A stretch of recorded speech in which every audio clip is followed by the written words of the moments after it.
Hi everyone, I'm the Limitless Librarian and this is my review of the Olympus Academy Trilogy by Eliza Raine. This trilogy consists of the Titan's Treasure, the Demon Demigod, and the Jinxed Journey. This is a Greek mythology inspired YA trilogy set in a high school for demigods and other Greek mythological creatures. And to sum it up in just one phrase, it's a bit like Percy Jackson meets House of Night, if you're familiar with both of those series.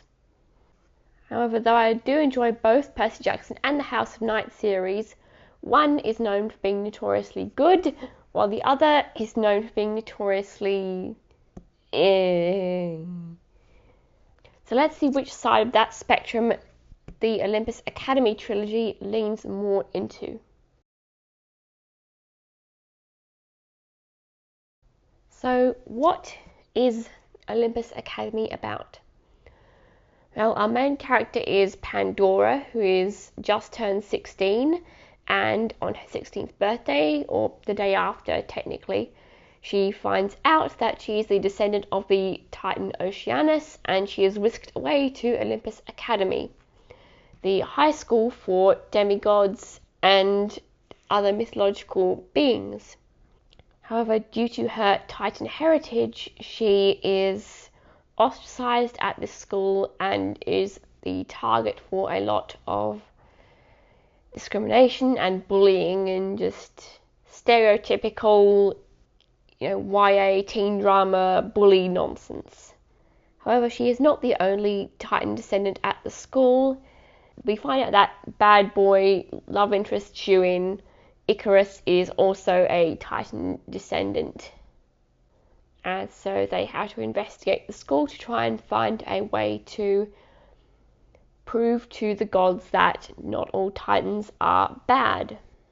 So what do I think? I'm gonna be honest, I don't think this is the peak of Greek mythology based YA literature. Not that I really expected it to be that going in, to be honest, but it's it's a fun ride, but it has its issues. So if you're looking for something that is genuinely good, then maybe give this a pass. One thing, there are a lot of mythological things that it gets wrong. For example, referring to Uranus as Titan when he was a primordial. I believe it also made the common mistake of calling Aphrodite a child of Zeus. She was not. She was the child of Uranus. After Cronus castrated her, the materials, so to speak, ended up in the ocean, and that is how Aphrodite was made. Which I get, maybe they didn't want to go there to keep things PG, but still, they could have just said she was a child of Uranus. And on that note of the mythology, although it refers to a couple of mythological stories, it doesn't really use them very much. In fact, as far as I recall, not once does Pandora ever acknowledge the origin of her name. The character herself does have the fatal flaw of curiosity, because that does cause a lot of the problems that she gets into, but she never acknowledges that origin, or even questions why she was given that name, given that mythological Pandora was sort of responsible for unleashing all the woes of humanity onto the world, even if she was essentially set up to do that. So the book doesn't really make the best use of its subject material. We don't get to see many gods, we don't get to see many different types of monsters or other species, and the main ones they fight are not really very accurate. For example, the title of the second book, The Demon Demigod, should be raising some alarm bells in any Greek mythology buff, because demons are not a thing in Greek mythology. The supposed demons in this series do turn out to be other beings, but they are also still referred to as demons, with those other species being a type of demon. That's not correct. There are also some certain situations where Pandora's knowledge of Greek mythology is kind of inconsistent, where some things she's heard of but then the next minute she is completely ignorant on something that she really should know about, given the knowledge that she has already displayed.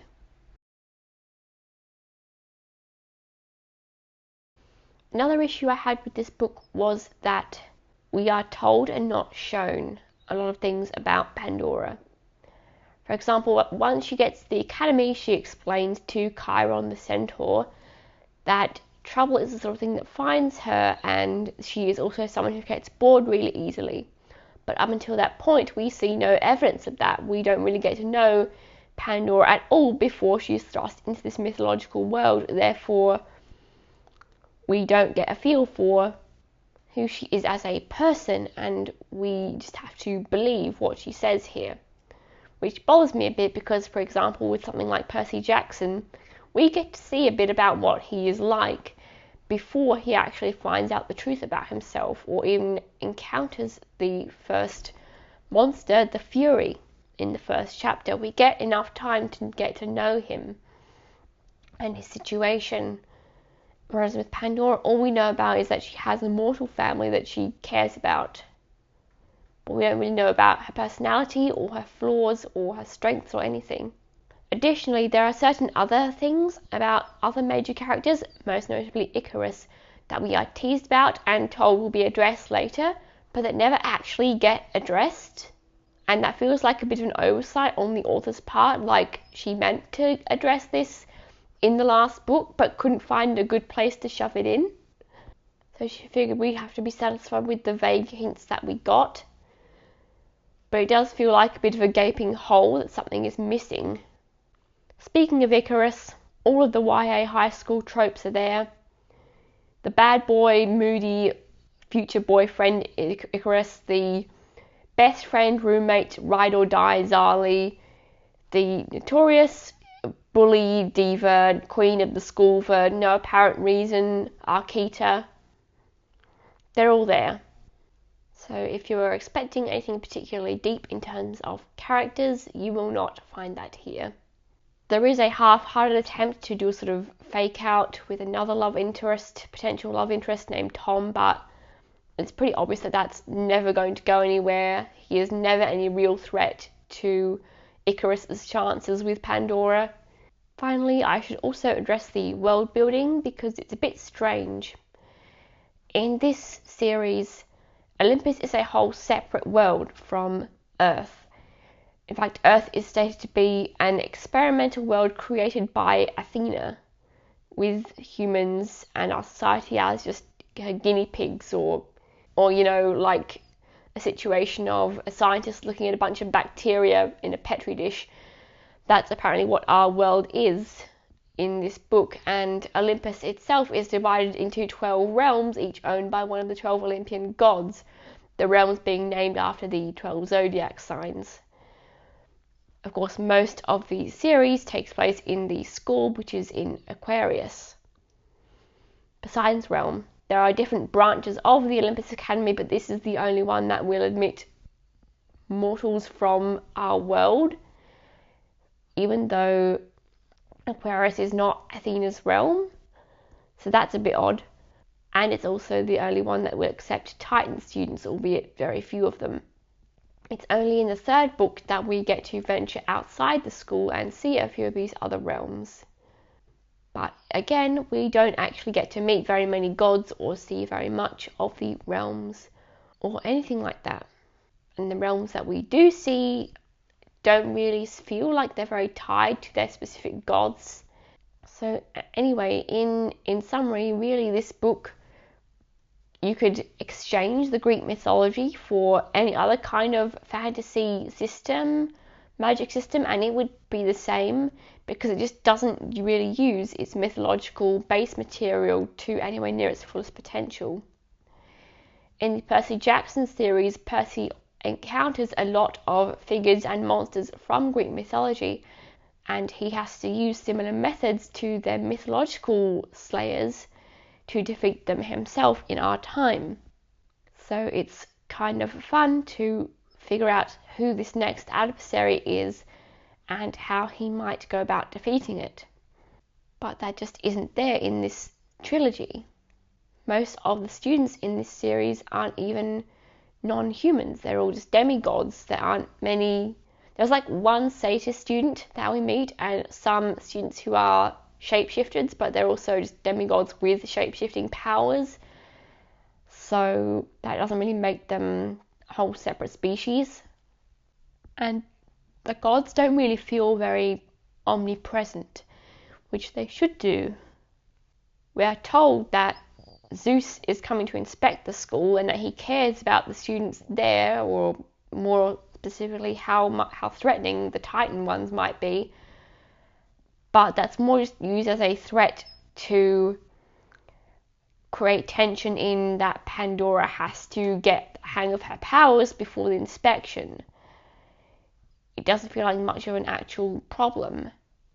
The only other god who really is much more of a presence in the books is Hermes, because from the second book onwards he is in charge of running the school.